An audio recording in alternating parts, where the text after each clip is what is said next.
I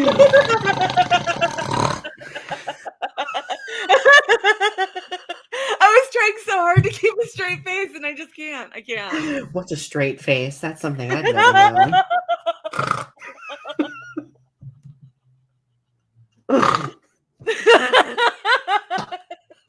Oh my God. Oh. Donny, why did you say those things?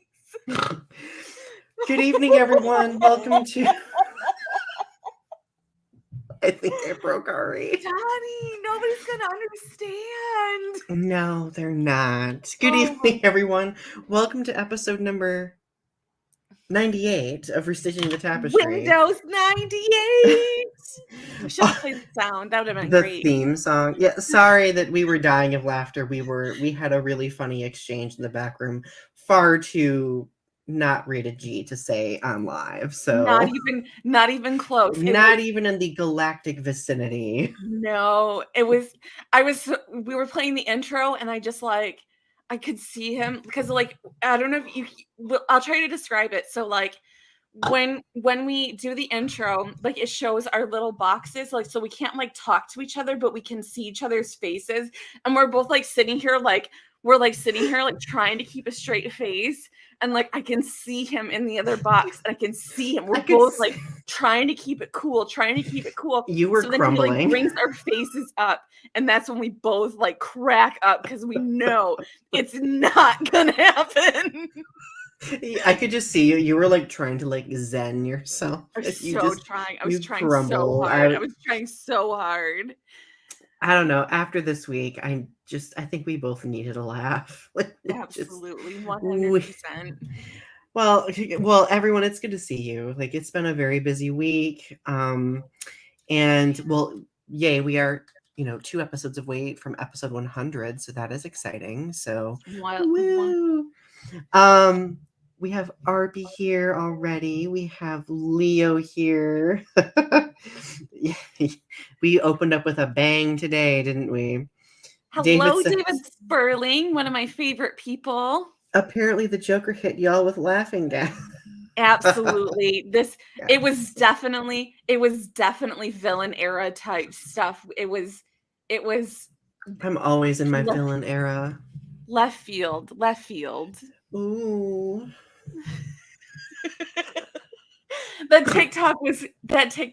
Donny shared a TikTok of our last, and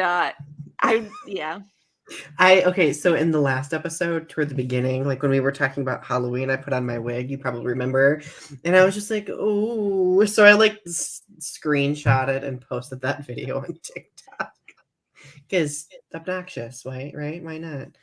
So anyway, let's get started. How was your week, Donny? So my week, well, the first half of the week I spent experiencing an existential anxiety like that which I've not experienced in 6 years approximately. But now that Michigan has refrained from cascading into this hellscape of dystopian horror, I'm feeling a little bit better. Everything else has been pretty good. How about you? I just started reading a textbook for my class. It's lexicography, like the history of language, and I just started reading like vocab words, just like started hitting my face. Like, have you ever seen the movie Everything Everywhere All at Once, where the hot dogs are just like hitting her face, and they're just like gently hitting her face? They're like just gently like yeah, that's me. They're just the hot dogs hitting my face, and I don't understand what's going on. Days are passing. I like crawl out of my hole to like vote. I don't know what's happening or where I am. I just like hand my driver's license to them, and they're like, "Oh yeah, this is your voting place." And I'm like, "Uh-huh. And I like scratch some stuff on a paper, and I'm like, "Yeah, I voted." And then I'm like, I have no idea what happened with the election. I don't know where I am or what's happening. I crawl back into my space, and I'm like typing, and I'm reading stuff is happening around me. I'm going live on TikTok and I'm doing a bunch of readings. I have no idea what is happening or where I am. I'm just reading and trying to figure out vocab words. And I'm just like, things are happening around me. And then today it's like all of it comes together and I finish up my homework after I get yelled at by my advisors. Like, why haven't you started your homework yet? And I'm like, Oh my I God, your don't know. I advisor. haven't finished the reading. So like I'm glad like you mentioned the like just being like not in reality. Like, and David says, some days I feel like Alice in Wonderland. I literally have felt that way this week. So just being honest, over the past like week, I've almost had like 3 mental breakdowns. I swear to God. Because, well, like of course the election anxiety, but also I'm like kind of like freaking out over the fact that I made the decision to buy a house in the middle of a school semester, navigating all of that. Like, it's just been so much. It's been so much. So today, to alleviate a potential 4th mental breakdown, I decided to write a huge to-do list. It was like 3 pages long. And somehow that made me feel better. So, and here I am, a semi-functional human being ready to have a conversation. I did feel better watching that Godzilla versus Gigan thing, and then I like in the middle of like my fever dream, I wrote kind of like a half-hearted like essay analysis of it and sent it to your webpage to like.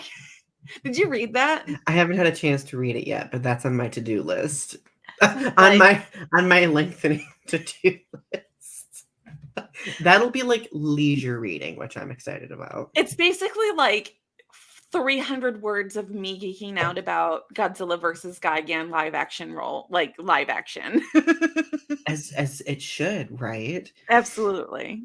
So I nominate that we go to our mission statement and then talk about election stuff. How does that Absolutely. sound? Let's do it. So let's do the show mission statement, everyone. We live in a dynamic society where social media shapes us by creating greater opportunities for connection. It has led to a developing understanding of the adversity many marginalized communities face, the powers causing the adversity, and those who act as bystanders as atrocities take place in real time. Our goal with this show is to make connections and have challenging conversations about social topics, current events, pop culture, and art. Together, let's weave the threads of understanding with what privilege we have in order to learn, educate, and create in a world that's growing. Yes. Oh, David asks, did that? No, it did not have a cameo of Megumi Odaka, unfortunately. I wish it did. Praying hands activate. Absolutely. Every time. Always. So, speaking of praying to any power that's in the universe, The gods that be. I've spent most of my time this week doing that during the election. So, on a grand scale, I think there's still a lot of different places in the United States that are still feeling some like existential dread and anxiety. Case in point, my heart goes out to my friends who live in Florida and Texas, which are still very much conservative and being led by very anti-LGBTQ plus candidates still. Michigan, though, something very, I would say, historic happened. So on our ballot here in Michigan, we had a reproductive rights protections proposal, and it passed. And I think largely that also helped our governor get reelected, and it helped flip both our state house and Senate blue for the first time in 40 years in our state's history. So that is absolutely stunning that that's even happened. Like, as an LGBTQ plus person, like, I feel very much at ease. As I kind of talked about in my last video, it's like a cautious relief, but I am still just experiencing some form of relief. And I just I can't help but think about like, well, what about in 4 years? What are we going to expect in 4 years, right? But I'm trying right now to just kind of like soak up the moment and be like, okay, at least for the next 4 years, everything with regard to our safety and well-being should be fine. So, Well, 2 years. 2 years. well, 2 years. Oh, yeah, 2 years on a state level, 4 years. But I honestly, I'm not concerned. Uh, the ridiculousness that this has become, that it's like the rhetoric that that the Republican side has become, it's almost clownish in Yeah. its rhetoric, that it's like that it's it the signs that I saw, there was a huge banner. I wish I would have taken a picture of it. It said, "They're going to sterilize our children." I was like, "Are you What? for proposal 3, the abortion Oh, one?" yeah. They said they're going to sterilize our children. Like small children. Like that's what they said proposal 3 was going to do. Like that they said that was what proposal 3 was planning on doing, was taking children and sterilizing them. And I See, was like like, the misinformation has been astronomical. And like I think what really frustrates me about this rhetoric, that I think I'm glad that you brought that up, is over the past 6 years, all of the rhetoric has seemed to use children to their advantage as their means of like essentially weaponizing them yeah. against different groups of people. Like case in point, we have Florida and Texas, you know, in the process or having already done passed these don't say gay or trans bills, villainizing, drag performers, like drag story hour, for children, and saying that, oh, well, these drag queens are indoctrinating children. Parents are like allowing their children to be indoctrinated by simply listening to a drag queen tell a children's story. Like, Well, it's just that's so it's dangerous. basically talking about like maintaining the purity and innocence of children, and that children need to maintain like some kind of cis hetero like bubble around them. Right. And seeing anything other than that is like just so jarring for them that they, that it's traumatizing. Like it's just so unsettling. David says it's easy because children in danger, right? Yeah. Just the thought sets off an instinctual alarm bell in people's brains, and people have more knee-jerk reactions to it. It's no, you're right. That's exactly what it is, like psychologically speaking, because I mean, if you look at the LGBTQ plus community, historically speaking, like that's always been like the first line of anti-LGBTQ plus rhetoric. Like the fact that LGBTQ plus people have been equated to Pedophiles. like people who are, going to literally abuse children. And that's obviously that couldn't be further from the truth. But Right. nonetheless, like that rhetoric over the years has proven very dangerous for the LGBTQ plus community, resulting in, violence, deaths, mental health, struggles, etc. A whole variety of different struggles. But that's what the Republican Party always does, is that the Republican Party always makes it seem like that they are about traditional family values, the 1950s traditional family values, the cis het family values, and that it's like the Democratic or the leftist party is about destroying the family, that they're destroying traditional family values, that they don't care about the family, that they don't care about children, that they are that it is full of deviants and perverts and people who are out to hurt children and do things that are sexually and perverted and devious. Mm-hmm. It's a very interesting line of, because it can be further from the truth. Right. But again, like it's that weapon, and I think the reason why the last 6 years has been so polarizing is because it's essentially a rhetorical playing field. Like rhetoric is the art of persuasion, right? Mm-hmm. And when someone who has power if they're skilled at rhetorical manipulation, like you could convince an entire group of people to believe one thing, even if there is like tangible, peer reviewed, ample documented proof proving otherwise. That's But what I that think makes it so scary. but that's where you get like a lot of those conspiracy theories. Like there was the Pizzagate conspiracy theory about the sex trafficking that Hillary Clinton and all of these major candidates from the Democratic Party were sex trafficking children out of this pizza place in Washington D.C. And it's like there is people showing up with guns and things like that, just trying to investigate. Right, right. And mind you, it's not to say that there aren't issues out there and atrocities taking place that are like this, but I see that this rhetoric tries to always place blame on the most vulnerable communities in order to villainize them and prevent them from having platform accessibility to anything. And that, like, to me, that's weaponizing children, which I don't know, like, it just doesn't, it's unsettling to me, you know. It's just that the way that they go about it, and it's like the way that they jump at ghosts. It's like I don't know. There could be truth to some things that they say, but it's just like the way that they go about certain.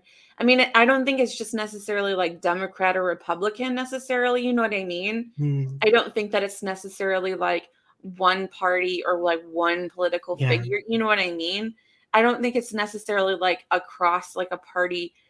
I don't think it necessarily, you know what I mean? I yeah. don't think it's like because like Republicans have done very devious things in the past, you know what I mean? Oh yeah, for sure. And So mind you, like I know that both parties are definitely flawed. Like there are very deep-rooted flaws in both right. sides. Um it like I always, when it comes to like political affiliations, I guess personally speaking, I've always prioritized the human component, like the human perspective, not the material perspective.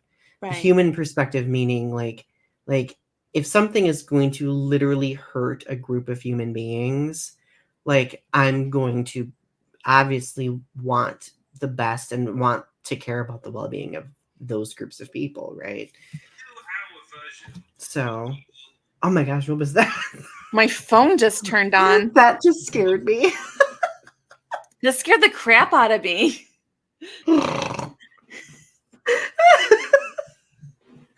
Get a cameo from whoever that voice was. My goodness, my TikTok turned on. It's because sometimes when you're talking, my phone will start listening and it'll like start activating. Our Alexas do that sometimes. It's kind of creepy sometimes. So, okay. So election stuff aside, the other thing that we wanted to do kind of like a historical episode where we because obviously over the past like 6 years we've had a president get impeached twice, right? And with that thought being in mind, we kind of wanted to take like a deep dive into like the history of impeachments and have a conversation about that and how it's changed. And we have some pretty good discussion questions circulating around that. So um But do we really care about Johnson? who Johnson. who Okay, so here's why Johnson's not important. Because he didn't actually get impeached. Like he didn't like okay, so like none of them like actually like got removed from office. Like okay, but like Johnson like he had like a whole slew of things happen to him. He like tried, but like his was like the most like kind of like he had like a bunch of like charges against him, but like, okay, Johnson, he like tried to remove somebody from office. Like that was his big like offense. So he like tried to remove somebody from office before their time was up. And like that was his big thing. So like Johnson is kind of like whatever. But I he feel was like like the that's just first. child's play these days.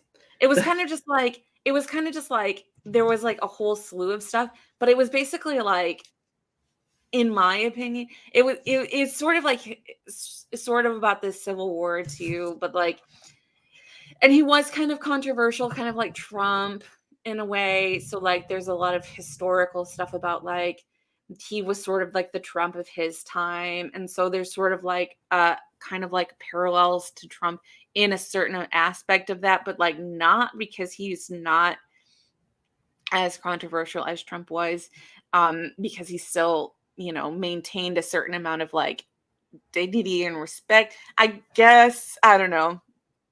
But Yeah. there was something about like money laundering, something about money too. I don't know. There was something about money laundering involved, I think. Something about that. But they got it. They tried to get him on like trying to remove somebody in from office, like the trade union thing. But like it didn't stick because Right. because they never stick. They never do. Oh no. I think most of the impeachments that have happened, like there's like I don't yeah, you were saying that there weren't any removals, but I think there's been like resignations. Like if memory serves me correctly, I'm fairly sure Richard Nixon resigned. I didn't even think Like about Nixon. Nixon wasn't even on the radar. well, like so like obviously there was the Watergate scandal, right? Right. And like and the impeachment process was in full swing, but then he just decided to kind of resign, like, That was a whole big thing. You know what I love about Richard Nixon? He what? tape recorded everything. That guy was so paranoid. He had that little tape recorder, big tape recorder in his desk. He's got a little tape recorder going on.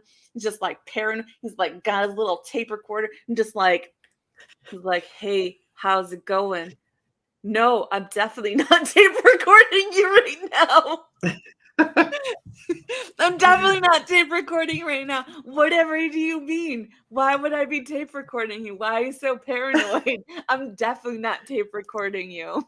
Oh my Why would you goodness. say that? And then there's have you ever heard the song Alice's Restaurant? I don't think so. So there's so it's a song by Arlo Guthrie, and it's so there is a certain number of minutes deleted from the Nixon tapes, and it's the same amount of time as the song Alice's Restaurant, and they're Okay. pretty sure that he has deleted the song Alice's Restaurant Oh from the my Nixon tapes. goodness. I Because he did was not. so embarrassed about having Alice's Restaurant on the Nixon tapes, and I just like that little nugget of information. Like, go listen to Alice's Restaurant because it talks about Vietnam, and Mhm. I yes, think I know what one you're talking about now. It's coming back to me. you can have anything you want in Alice's Restaurant except Alice. Uh, But David it talks about how says, they get arrested. He gets arrested for dumping trash on Christmas Day, Thanksgiving Day, and so like they're in a small podunk town and they get arrested, and like the officers, because it's a small town, they get like super excited, so they take all these like photos and they make it like a huge like crime scene and stuff, and so like it like they make a huge deal about it, and the judge is like, you just have to go pick up the trash and pay $20, right? So the sheriff is like, throw the book at them, throw the book at him. He's like, just go pick up the trash. And he's like, okay. So then later on he gets drafted. And so this incident with the trash, this court case that like comes back to haunt him. oh And so God. he's like, So he's trying to make it seem like he's crazy so he doesn't go to Vietnam. It's a great song. There's like a lot of interesting depth to it. Like David says, amazing song. We listen to it every Thanksgiving. It was great social commentary. So Brian's it's here. really Hi, funny that Brian. like Nixon would have deleted it. I don't know. It's a little nugget of information that's stuck in my head. I'm sorry. We deviated, I but love like, I love our tangents. I hope everybody loves our tangents too. So the other, like, I would say more recent impeachment would probably be Bill Clinton. Probably, yeah. Oh, Amy Lee Forever is here. I have a confession. I live in one of Trump's buildings. My karma is just. no, here's the thing. Here's the thing, Amy Lee. So does he actually own the building? Because he has been bankrupt several times. Does he actually own the building? Because you live in Trump's building. It says Trump on the front of the building, but does he actually own the building? That's the thing. That's the kicker. Right, that Because it is the says it makes question. like Trump, because Trump has his name on everything. He puts his name like he poops. Like he just takes dumps everywhere. He dumps his little name. He dumps his little name everywhere. Like he's a little chihuahua or something. Like dumps his name everywhere. Is it actually Trump's or is it just in name? Sadly, he does. Oh well, that's Oh, unfortunate. there is no judgment here, my friend. You I'm gotta sorry, live you gotta live the somewhere, I'm and really just stuck on the so Chihuahua unfortunate. analogy. It's unfortunate. Just like maybe like every once in a while donate to like the Trevor Project or something. Just like relieve that karma from yourself. Yeah, like counteract, like cancel it out or something. So, okay, Ari, take us on a flashback to the late 90s. Oh my god. So it's 1998 again, Windows 98. Oh, Windows 98. What a good year. Oh my goodness, the height of the tech boom. So, goodness, we've got Monica in the beret. Well, for those who may not know, do you want to start from the beginning and explain what happened? The drama. The drama, Ari. So the Republicans hate Bill Clinton. They have got it out for Bill Clinton. Like they like Bill Clinton is like Rico Suave, like just Mr. Smooth, plays the saxophone. Everybody loves Bill Clinton. There is a surplus, economic surplus.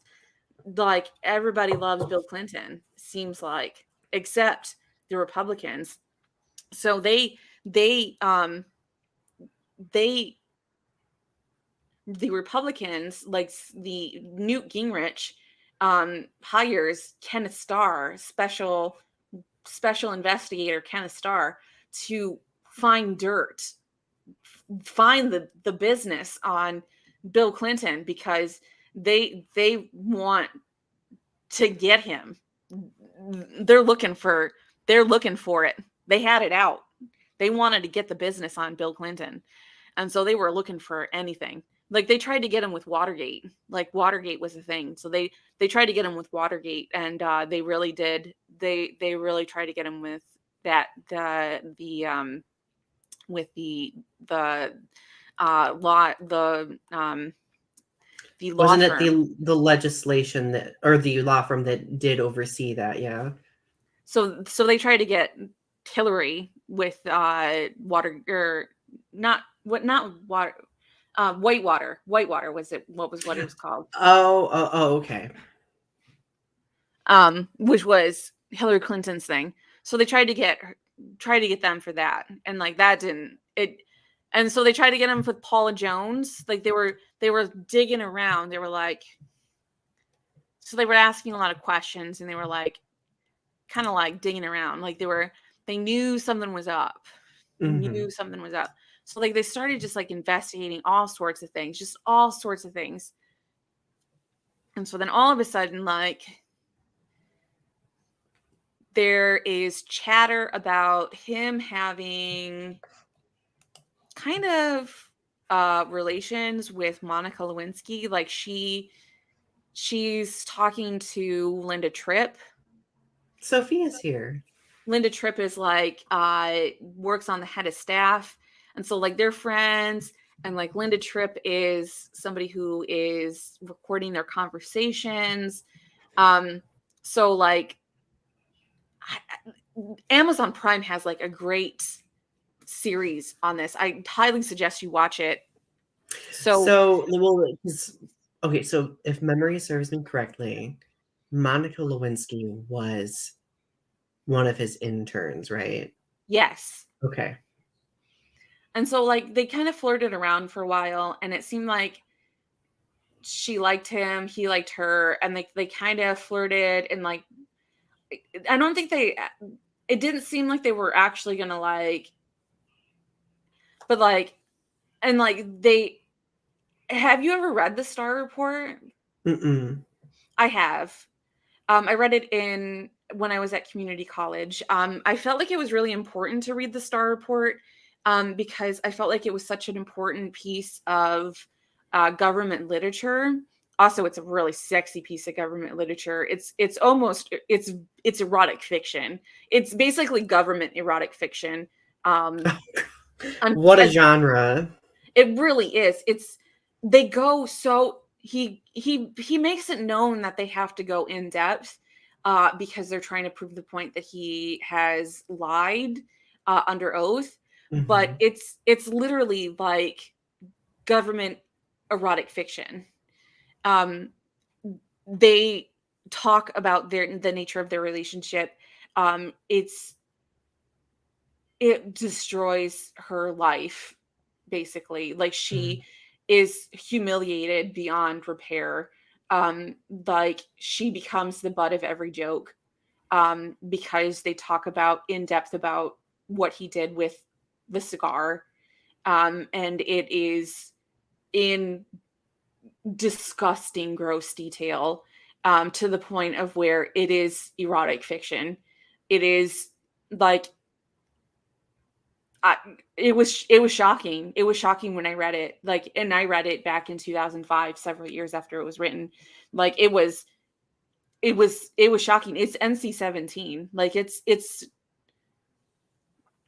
Wow. it was like I like he they it was slut shamed. It like because it Yeah. was she was slut shamed because it was literally pornographic what Kenneth Starr wrote in the report. Like Mhm. it was literally pornographic. Like there was no getting around it. Like reading it, like if you go back and read it, it's just it's almost it's shocking. Like who to read something like that today, to have something put out that by that today by a government agency would be unheard of. It would be shocking. It would be like, why was government resources used for such a thing? Why would they use their resources to do such a gross thing? Like Mhm. it's so unheard of. It's so unprecedented to, and it's pornographic. It there would be people coming out saying, why did you waste resources to put out literally erotic fiction? There would be jokes made about it, that why did you there would be jokes about Ken Starr sitting around his computer writing fan fiction about what he was doing on Wattpad at night. Like that's the level of what he was literally doing. Like I feel like he did create Wattpad, this flash fiction that's the level of how adept they went. And like Mhm.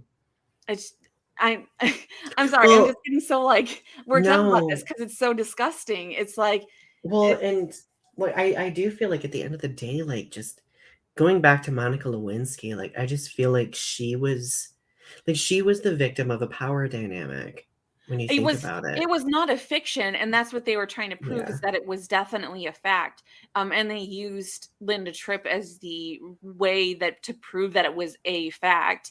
But it was written in such a way that it was like creative nonfiction.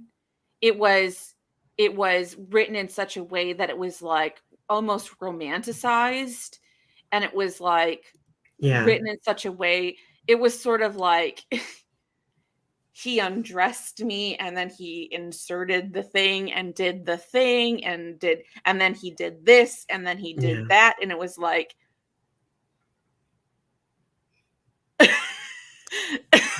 oh, So yeah. Amy Lee Forever says, "Do you think it was a fiction?" it was not a fiction. And that's what Yeah. I'm saying, is like creative nonfiction. Yeah. Like it was embellished. Like It like wasn't the, embellished. It wasn't embellished. It was like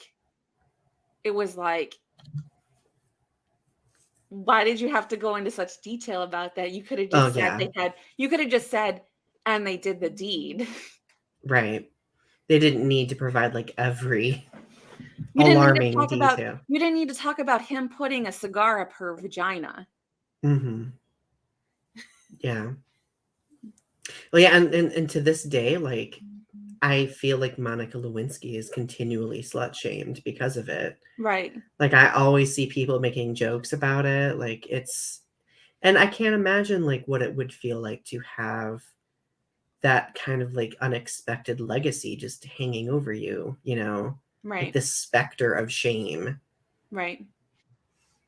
So like if anything, like I do feel bad for her because there is that like that power dynamic probably led to the situation. And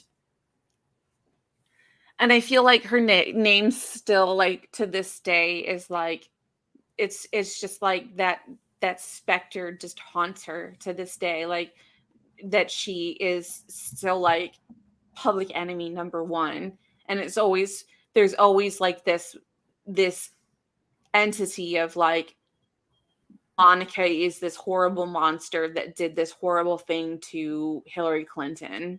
And Mhm. that even though people don't like Hillary Clinton, they hate Monica Lewinsky more. Right. Well, I remember Hillary Clinton's always gotten a lot of hate too over the years. But I do remember a lot of people were like being hateful toward her, also being like, well, why would she stay with him? Why would that even be a factor, right? And And then there's the conspiracy that they stayed together because it was a business deal. yeah, there's always been so many conspiracy theories surrounding it. But yeah, I think like that moment definitely showcased the absolute overpowering misogyny that exists in the political world. Hmm. 1000%. How did you come to the Clinton trial as a child? Um, I remember seeing bits and pieces on TV like about the whole event. And I remember there was like this drastic shift. Like I remember my parents, like they really liked Bill Clinton for a long time. And then suddenly they loathed, like absolutely loathed. And and I can't help but wonder like how much damage do you think that event did to, His Bill, reputation? his reputation, but also the party as well? Mm. Because I feel like there was kind of like this slingshot effect that happened, like especially when George W. Bush was elected as well, that just really like I feel like historically speaking, we really wanted to bury that event as quickly as possible, right? Um, for my family, I think my family kind of saw it as like a moment of weakness, that there was like that it was like kind of like that he was in a position of power, and that there was a woman who saw him in a position of power and threw herself at him because they were seeing his power and wanting to get close to that power. And so in his moment of weakness, he Mm, allowed himself to partake in something because he was weak. And so it was like kind of like a moral failing, less than a like an abuse of power or your abuse of office. mhm, So it was sort of like that he needed to fix his marriage more than he needed to fix the office. And it was sort of like he needed to it was sort of like they stood by him because it was like My grandmother started a scrapbook. She would clip all the newspaper articles. And so I would come over to her house and I would see her. She would say, "Honey, I'm saving this for our family." And she would just show me all of these like newspaper clippings with these giant headlines. And so I would just like see her flipping through this. Like, she's like, this, she says, "This is a really, really, really important time in history. And I want you to remember this time in history because there's never going to be another time like this ever again in your entire life."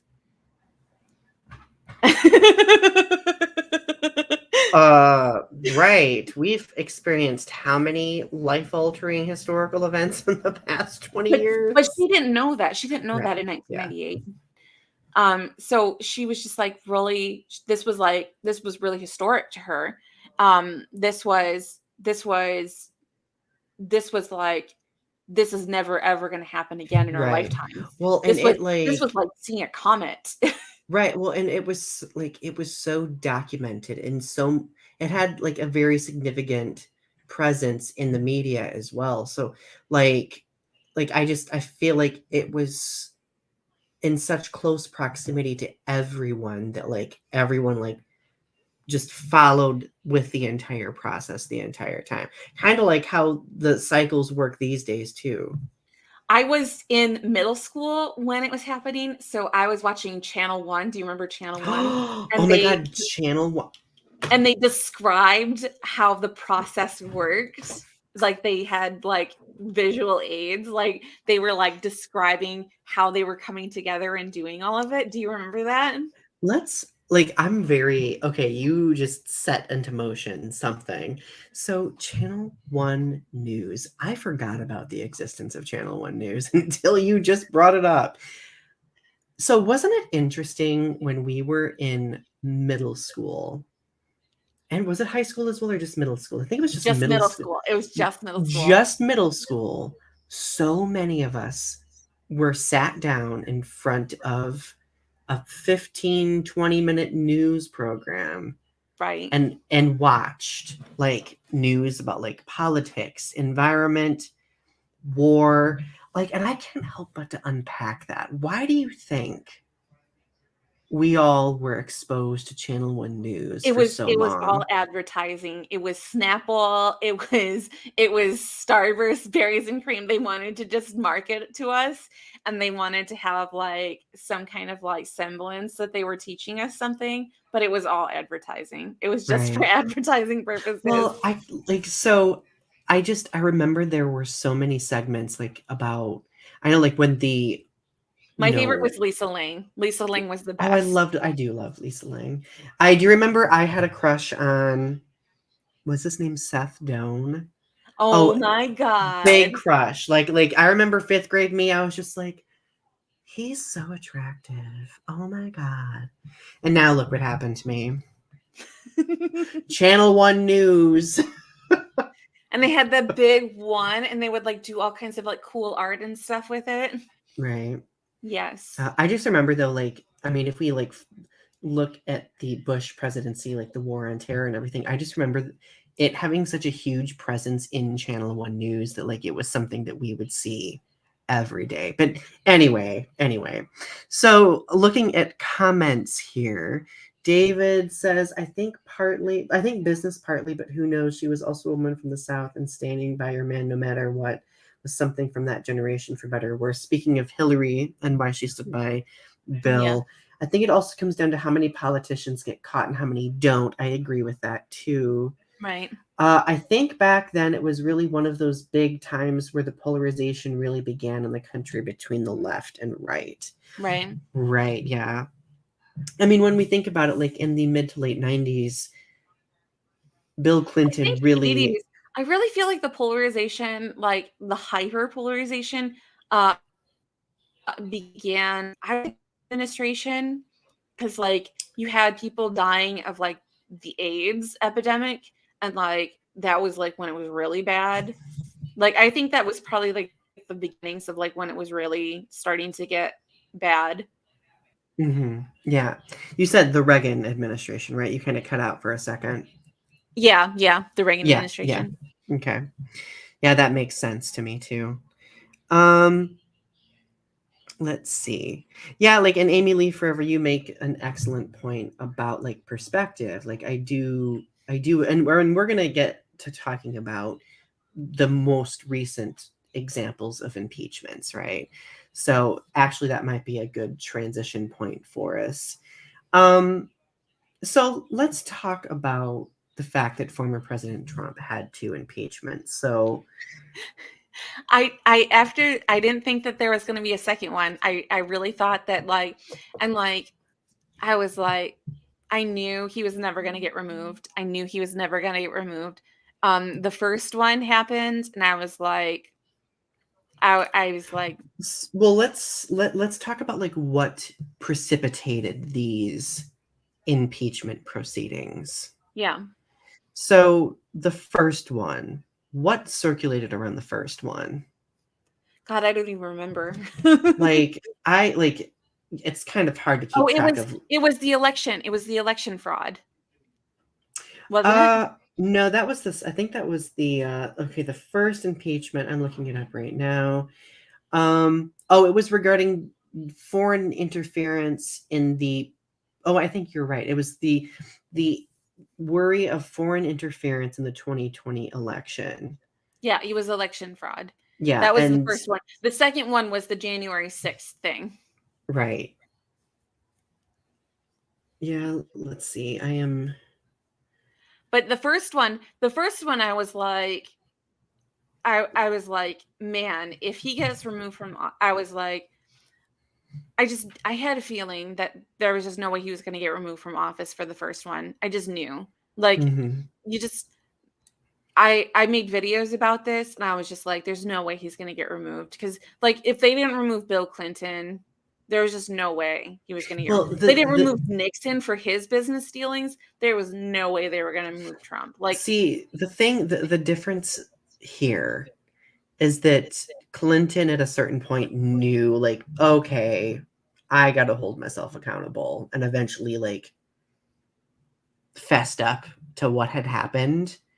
but Not that like that makes it Trump right. is a person who doubles down. He's like a person who just like he lies and lies and lies and lies and lies. Like he doubles down. Like that's his stick. Like he has such good lawyers that he just like doubles down and like if you fake it till you make it. Fake it till you like that's his deal. Like he fakes it till Right. he makes it. Like he will never ever stand in front of the committee if he can help it because he doubles down enough that it will never ever stick. And like that's his thing. Like that's his whole thing is that it will never stick. It will never stick. Mhm.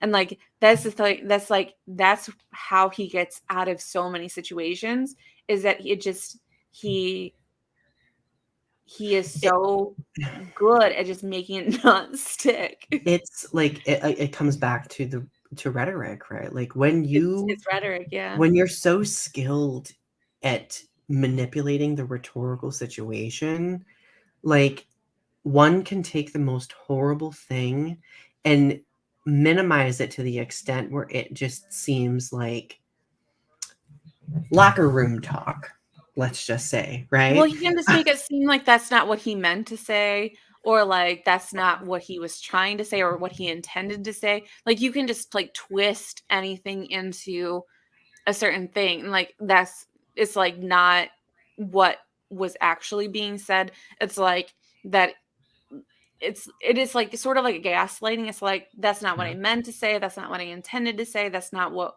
was actually said. It's very narcissistic like It's all about misdirection, right? right. Like if something's analyzed, or if a something that's said is really focused on like the response is like the villainization of the media, for example, or just deflecting to something else. Mhm. And it's all like, I mean, that's part of like rhetorical mastery though too. Like what do you focus on versus what do you try to deflect slash distract from, Mhm. right? Right. And like and the truth is, let's be honest, this is something that we've seen in politics throughout history. But today, like obviously with having technology and like I feel like it's much more observable now and it's much easier to identify and dissect. But at the same time, there are still very large groups of people who are susceptible to that rhetorical mastery, Yeah. unfortunately. Yeah. Brian says, I hope you both have a good night. Good night. Well, you have a good night, Brian. Thank you for tuning in. It was great seeing you. We had quite a few people on tonight. I was kind of impressed. They're still on. We still I have 10 know. minutes. I know. So it's just like I think really what really has brought a lot of things into perspective is the pandemic. The fact that during the pandemic, which was arguably quite mishandled, especially in the beginning, like we were at home for 3 to 4 months and we had nothing but witness firsthand what was taking place in the world around us, Yeah. politically speaking. And I think that has also kind of added to the polarization that we see, right? And like, because I mean, we have a question of like, how do you feel about that time looking back on it now in retrospect? Like, I kind of think of those impeachments as happening within, like, obviously the same proximity as the pandemic.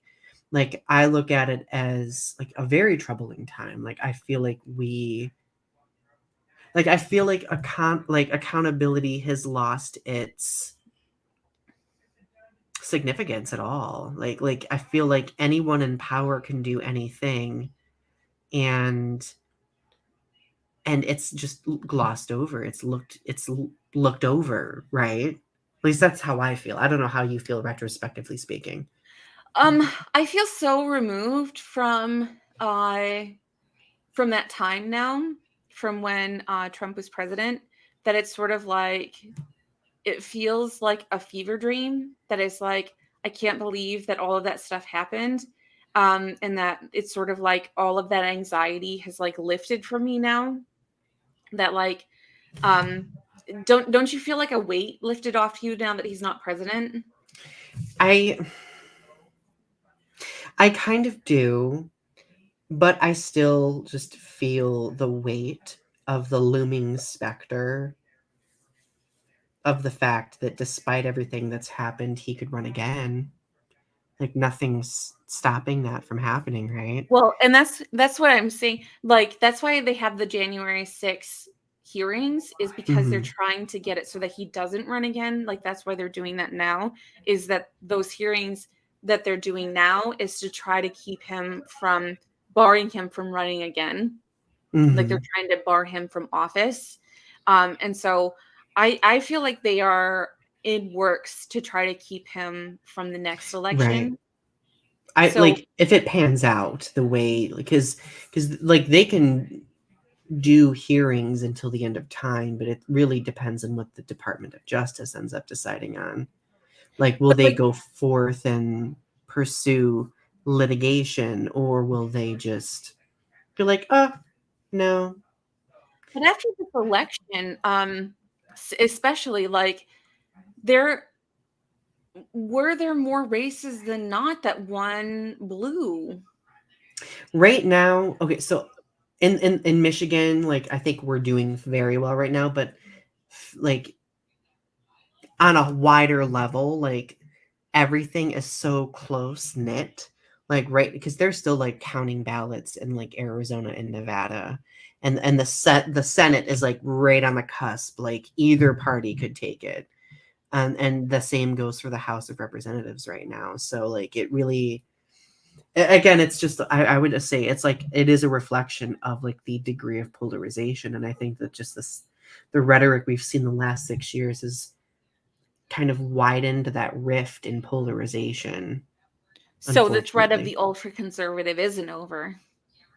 I would argue it's not, no, That scares me. unfortunately. That It scares is scary. It is scary.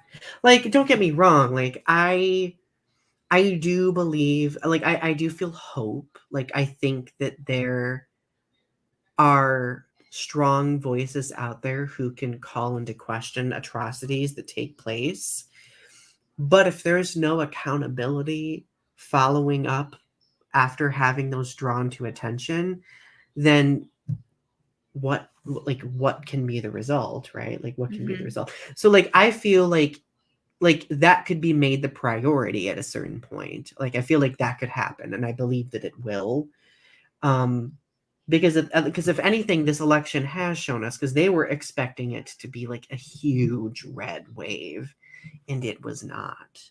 It was not at all. Because commonly, like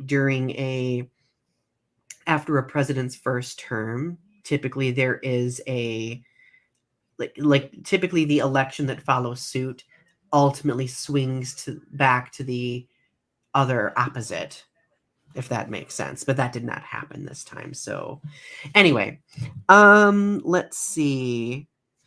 David says, I think it speaks to a lot of the disconnect that grows greater and greater between the US government and the people and the lack of accountability. Yes. Yeah. I hope that is one thing that Pandora didn't let out of the box. Remember? Yes. I think I don't relate to that personally, but that's just me. Yeah. Yeah. So I do think that we do live in some truly interesting times. And I think my big issue is that mental health wise, like I know I need to pull away from like observing all of those things, but I don't. But another part of me struggles with the realization that like I have the privilege of being able to pull away, whereas like there are other groups of people who don't have that luxury. Well, I'm just glad that there was no violence on election day, that because I heard Yes. that there was chatter about violence at the polls, and that there was potential for people who were former Trumpers, or people like QAnon who were talking about militant people who were like going to Mm-hmm. do damage at the polls or do poll intimidation. Yeah, poll. I remember hearing a lot about poll intimidation. Yeah. So I'm So, I'm just glad I didn't hear about any of that, or I I hope that there wasn't any poll intimidation, that it didn't happen, uh, that there weren't any, and I'm hoping that there aren't any reports of that, because I want to make sure that everybody who is able to vote, can vote, and they can do so in a safe manner. But from what I heard, I haven't heard anything about that, so that's good. yeah, I haven't either. It's interesting because I feel like the one unique aspect of this election is that there was so much emphasis and priority placed on local elections this time around. Because, like, I feel like a lot of people, like, well, one, there was more voter turnout for this election than there has been historically speaking, especially in Michigan. But like there has been like this greater focus placed on local elections. Like I can use a local election here, case in point. Like there were school board members who were very anti-LGBTQ plus who were running, but they ended up not getting elected. They were like instead like pro-LGBTQ plus school board members were elected. So that was a positive point. And I think that we're seeing that across the entire country though too, because you've probably seen like a lot of the issues surrounding non-gendered bathrooms, for example, right? Or A lot of things that were coming up about book banning too, because I book I heard banning. that with John Green, is that people in his home district that he grew up in, people he knew were trying to ban his books, and like he was like, "This is ridiculous. Why are people that I knew growing up trying to take my books off the shelves that I know? Like this is utterly unheard of." And it's like, so we have book bannings, we have anti-LGBTQ, we have anti-trans, these ultra conservative people with school boards, with uh, city commissions, with county Hmm. boards. It's Yeah, like, this is ridiculous. it's scary. It is scary, but So like as we wrap this up, like let's share some hopeful, uplifting advice for what could happen in the future. I think mine is, of course, vote. Well, Vote. obviously everybody did. I mean, Obviously. the election's Yeah. over. The And election's over. and like I know that many people are in a point of security, but it doesn't also hurt to think about what's future elections, right? Because I think this is what happens frequently though. Like in 2 years, there's going to be another series of elections, like more like localized elections, and of course, the presidential election. Like like I think I think every just election. my thing is sign petitions. If you see them online, Mhm. pay attention. Like just because the election's over doesn't mean you can tune off and not pay attention to the news and not pay attention to what your leaders are doing. Like that's a big Right. thing. Is like a lot of people are like, oh, I've elected leaders. Now it's time to go into this period of safety where it's like now I can just because like people elected Joe Biden and it was like, do you know what Joe Biden's doing? Do you know what Joe Mhm. Biden has done recently?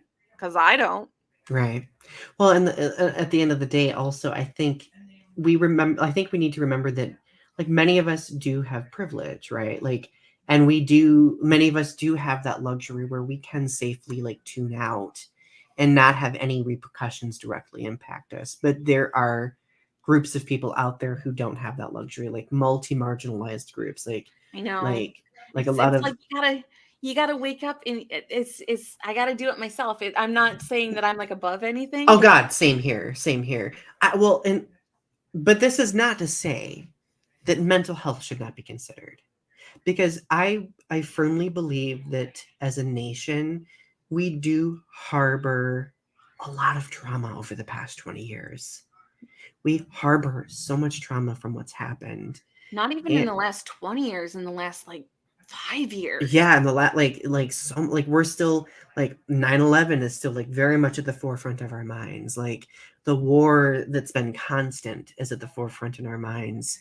The pandemic, Just Trump in general, the the last yeah, 5 years. Oh the my goodness. polarization, that rhetoric, like it's a lot to process. And I think that everyone does need to grant themselves the grace to know that they can pull away if they need to, but not to pull away permanently, if that makes sense.